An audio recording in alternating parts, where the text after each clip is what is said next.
everyone.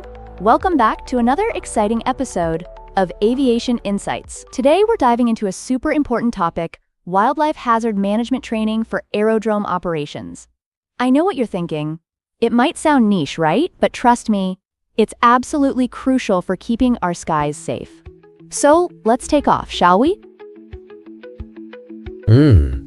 Yeah, I'm actually really curious about that. Like, what exactly is the overall purpose of training in wildlife hazard management? Great question. The primary purpose of this training is to prepare aerodrome wildlife control personnel so they can effectively handle wildlife-related issues. Imagine a pilot spotting a flock of birds right before takeoff. You want the team to be ready to act quickly and efficiently. This training is guided by specialists using recognized principles, just like in any other field. Safety first. Oh wow, that makes a lot of sense. So, who's responsible for providing the training guidelines at the state level? It feels like someone has to set those rules, right? Exactly. The state is responsible for preparing and distributing those guidelines for training aerodrome wildlife management personnel. It's kind of like having a playbook in sports. It ensures everyone is on the same page and consistently up to par. So that's that. But how does the aerodrome operator verify that the personnel are actually competent? I mean, isn't that a bit subjective? That's a good point.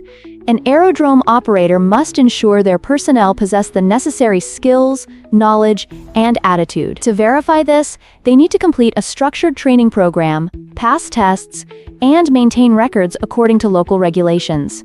Think of it like getting a driver's license. You have to take a test to show you know the rules of the road.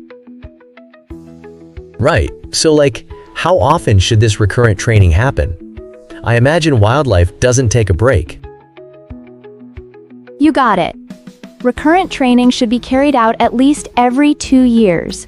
It keeps everyone updated on the latest wildlife hazard management practices. Just like how we see pilots doing recurrent flight training, they need to stay sharp, and so do wildlife control teams. Wow, that sounds so important. What should a comprehensive wildlife hazard management training plan cover exactly? I mean, what topics are we talking about?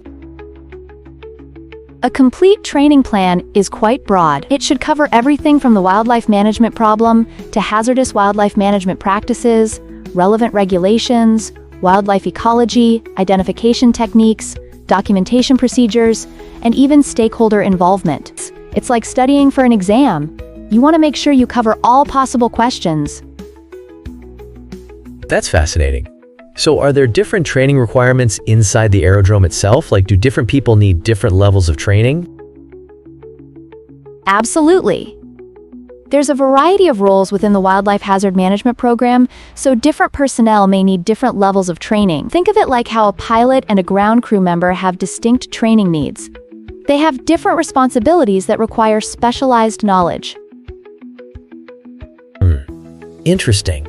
So who actually provides the training for wildlife management at an aerodrome? Is it the operators themselves? You're right.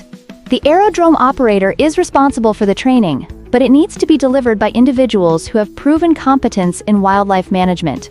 This means they should have formal instruction and relevant experience. It's crucial that the trainers know their stuff.